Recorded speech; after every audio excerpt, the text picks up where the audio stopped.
धारावीच्या संदर्भात देखील आपल्याला कल्पना आहे की अनेक वर्ष म्हणजे कधीतरी पंतप्रधान राजीव गांधी आले होते त्या काळामध्ये धारावीच्या संदर्भात राजीवजींनी सांगितलं आणि आम्ही आता पुनर्विकास करणार अशा प्रकारचा विषय झाला, पण काही त्याच्यामध्ये झालं नाही। पण आपण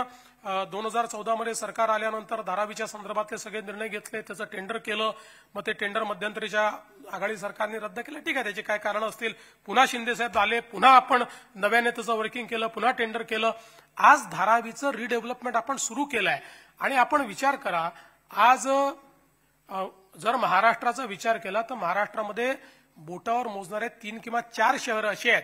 की जे 10 लाखाच्या वर पॉप्युलेशनचे शहर आहेत आणि एकटं धारावी जे आहे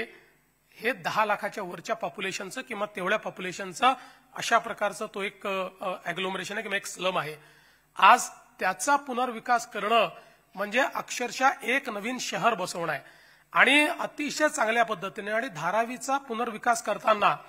आम्ही हा निर्णय केला की पात्र अपात्र विषयच ठेवायचा नाही, कारण शेवटी इतक्या मोठ्या प्रमाणात अपात्रांना जर आपण काढलं, कुठेतरी जाऊन झोपडपट्टीच बसवणार, त्यापेक्षा त्यांना आपण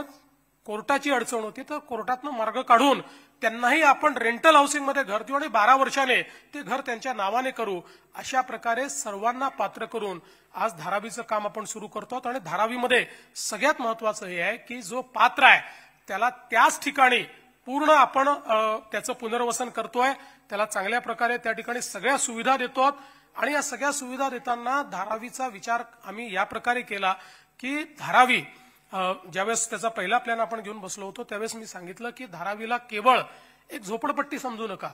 धारावी हे आर्थिक विकासाचं केंद्र आहे। ज्या प्रकारच्या आर्थिक गतिविधी धारावीमध्ये चालतात त्या कदाचित कुठल्या एखाद्या इंडस्ट्रियल क्लस्टरमध्ये देखील चालत नाही। धारावीमध्ये चालणारं चामड्याचं काम, तिथलं पॉटरीचं काम, तिथलं खाद्य संस्कृतीचं काम, तिथे वेगवेगळ्या प्रकारच्या आर्टिफॅक्ट्सचं काम इतक्या मोठ्या प्रमाणात धारावीमध्ये होतं की ते जर आपण त्या ठिकाणी त्याचं जे काही एक